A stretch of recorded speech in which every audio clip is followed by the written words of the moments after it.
Jan, would you like to just add a little more about why you were using Tathāgata, which Alan said he found unusual for you?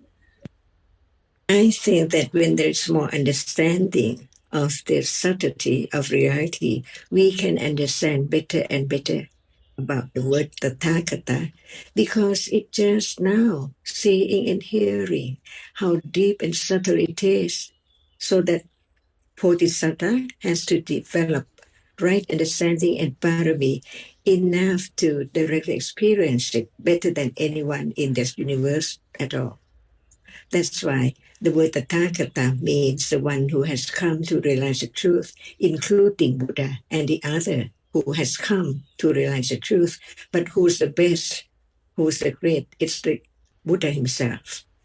That's why the other person, even they realize the truth as Arahata, they don't use the word Tathāgata, because their understanding comes from listening the word of truth from the Buddha, the enlightened one. That's why how deep it is. We don't just understand the meaning of it, but how deep reality right now, how subtle it is. It takes quite a long, long time in samsara to realize the truth of what is there as no one at all. And even the word no one, what does it mean? Only one object is there, to be object of clear understanding and right understanding at level that it can let go the idea of self and ignorance, see. So when we think about the daily life, some moment can be the moment of just hearing just one reality, but no understanding at all. The idea of I hear is always there. That's why it's so very subtle to understand the truth of this very moment as it is, because there cannot be just one reality, the which experience the object, like we say, nimitta, see, of many citta. But what is there is that which perform the function of seeing. Is it not very subtle to understand the truth? Only one reality at a time, while there are so many arising together. But why does only one can appear as the object? One citta cannot experience two objects. Why is that?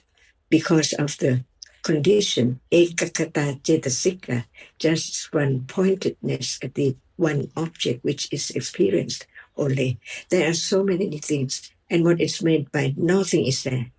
The whole world is lost. Otherwise, it's still me and my friend and things, trees and so on. But it's no thing at all. No thing that which appears cannot be taken for I or anyone at all, because it characteristically appears as it is so clear.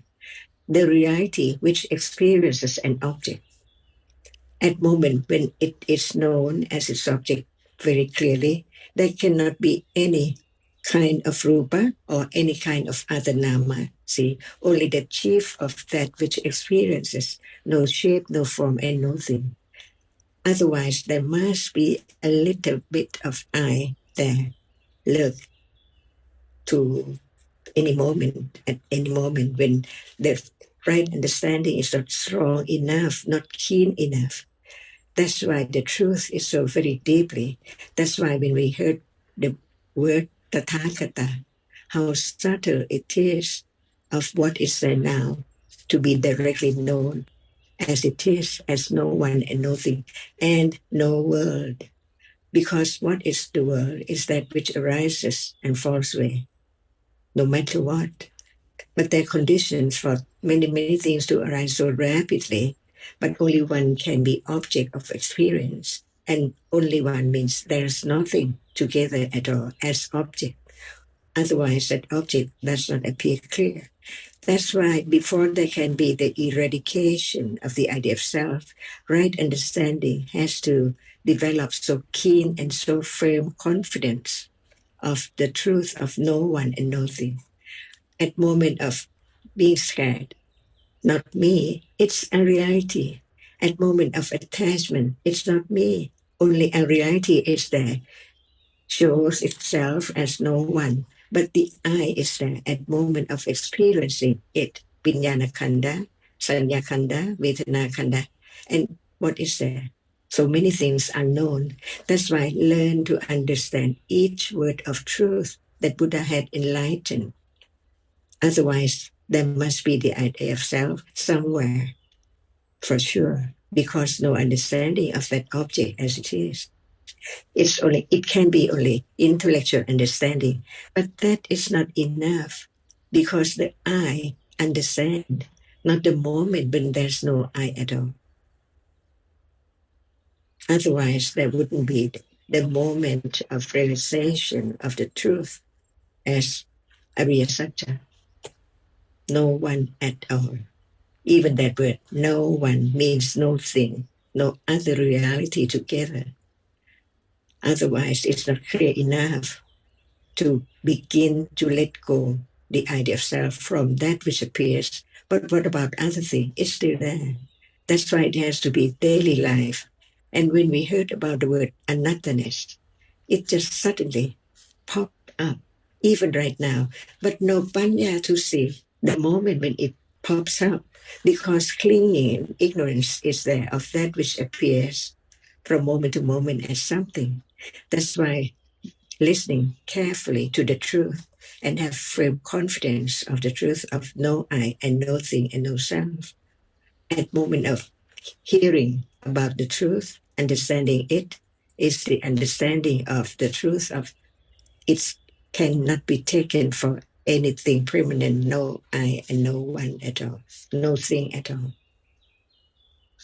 Before that which appears as thing can be known as only a characteristic, directly experienced as only one, to appear clearly, to be known as it's not self, because it's hard, because it's sweet, because of whatever is there only when it appears.